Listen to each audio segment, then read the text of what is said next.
Hello, welcome back to the channel, or welcome if it's your first time. It's nice to meet you. Today I'm going to explain the basics of Risk of Rain 2. As someone who has played Risk of Rain 1 since 2017 and Risk of Rain 2 since about a year ago now, nearly since release, I feel like I might be a bit qualified for the topic. To start, I'm going to use an organized system in the order of items, survivors, enemies, and mechanics. I also may include my favorites overall for each category. Without further ado, let's go. So, items are many and varied, each having an effect. I'm going to have subcategories for this category. Each rarity, starting us off, is commons or whites. Whites are the easiest to get a hold of, and what you will most likely get first. These items can do helpful stuff like you take less damage, or do more to enemies, or do more to healthy enemies, or just stun enemies.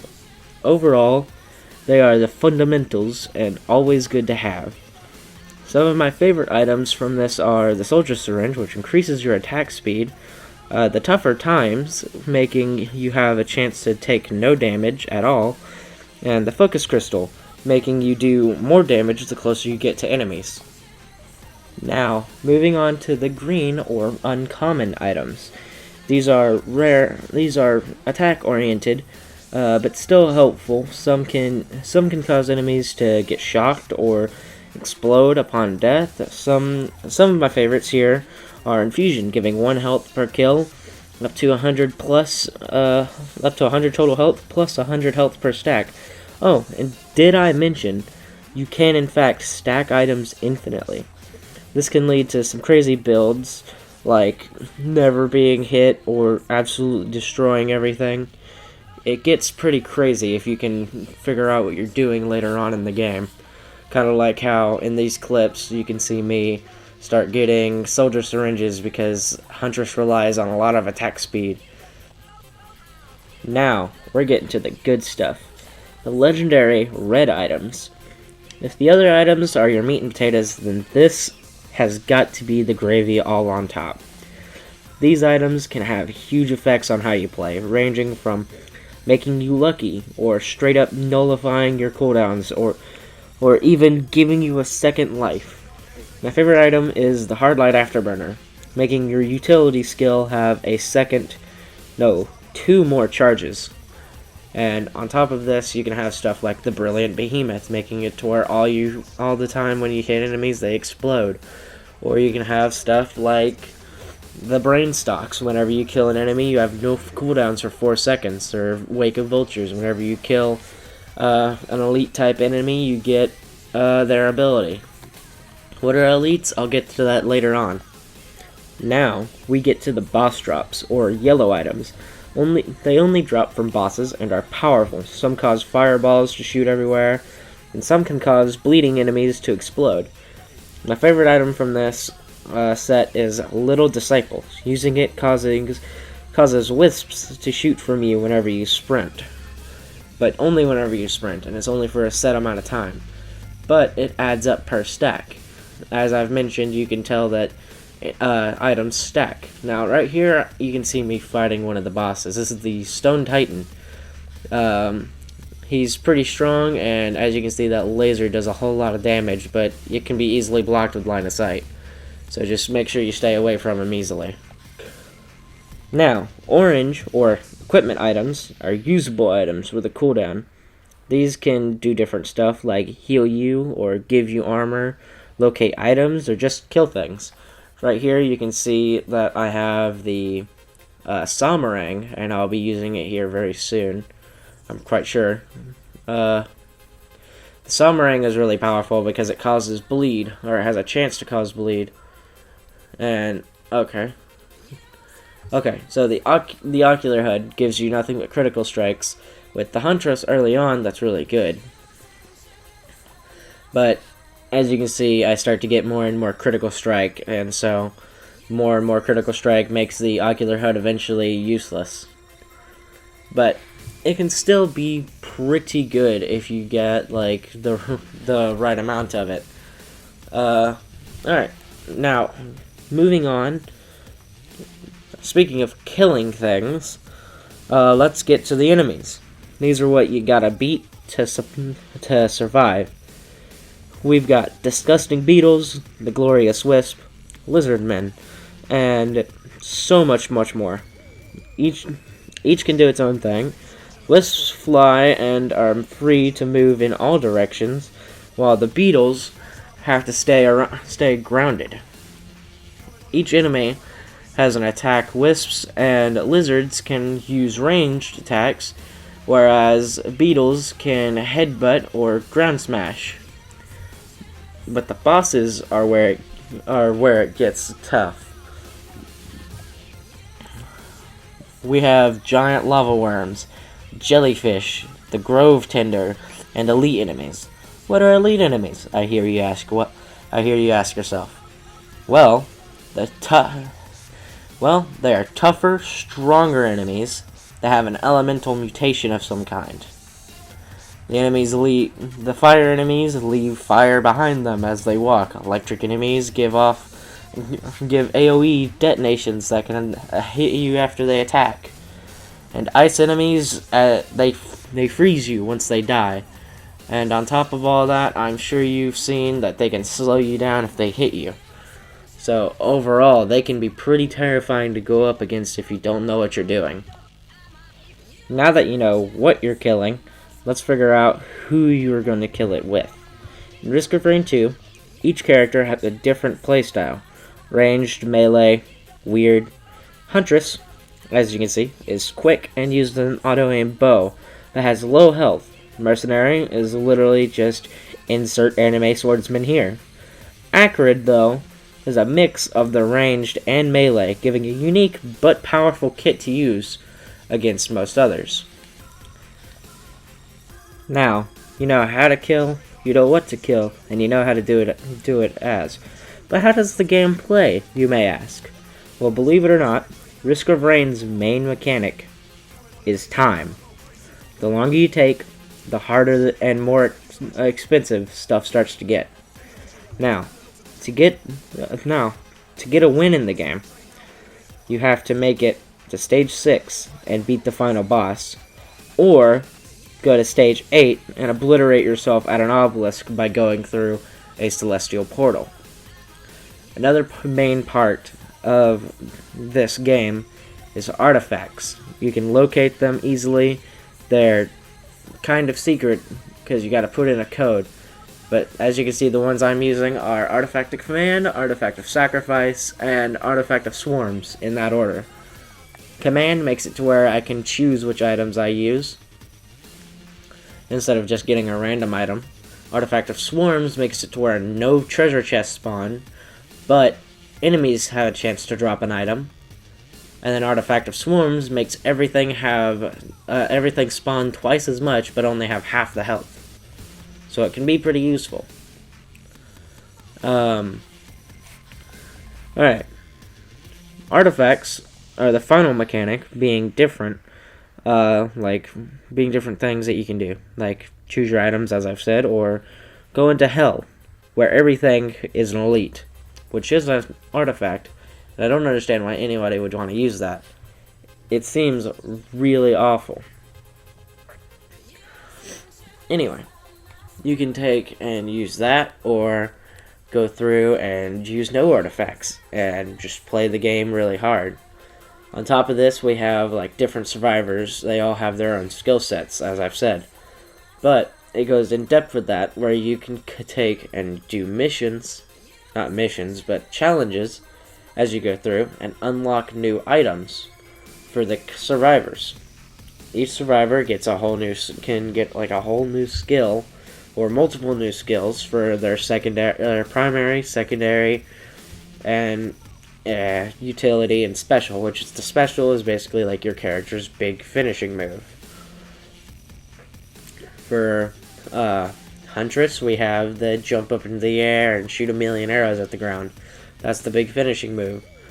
for someone like the Mercenary. You take and you disappear and are unhittable as you dash a million times and hit one enemy.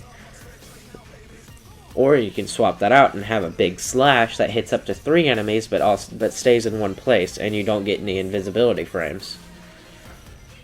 You can also do stuff like, I don't know, have Multi, where his special, he doesn't technically have an ultimate, where he just swaps between 2 items. But Multi has another thing about him that is technically a special, whereas he can hold 2 items instead of 2 usable items instead of just 1.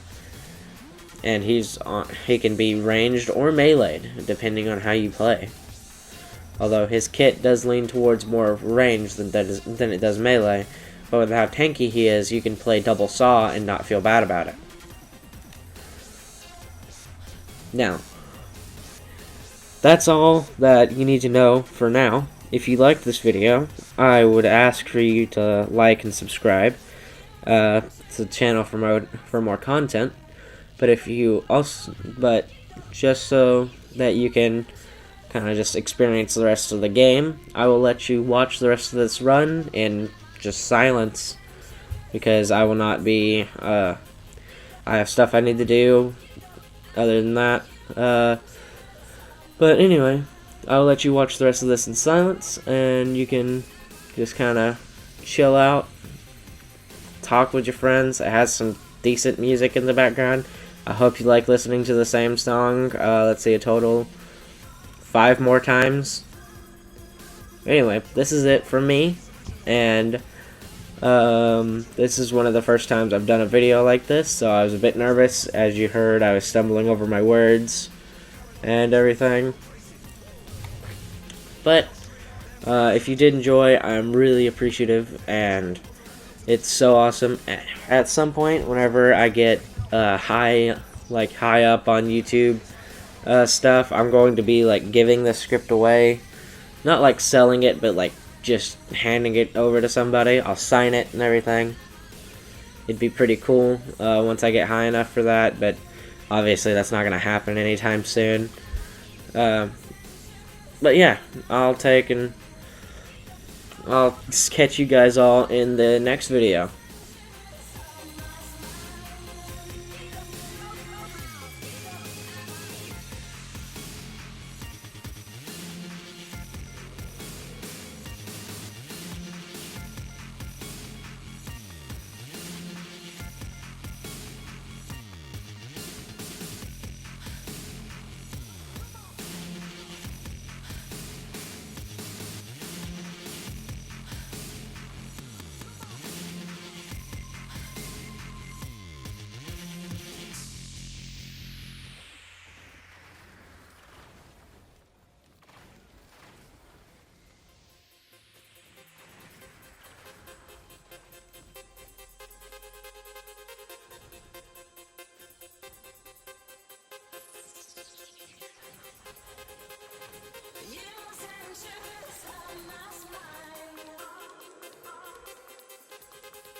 Get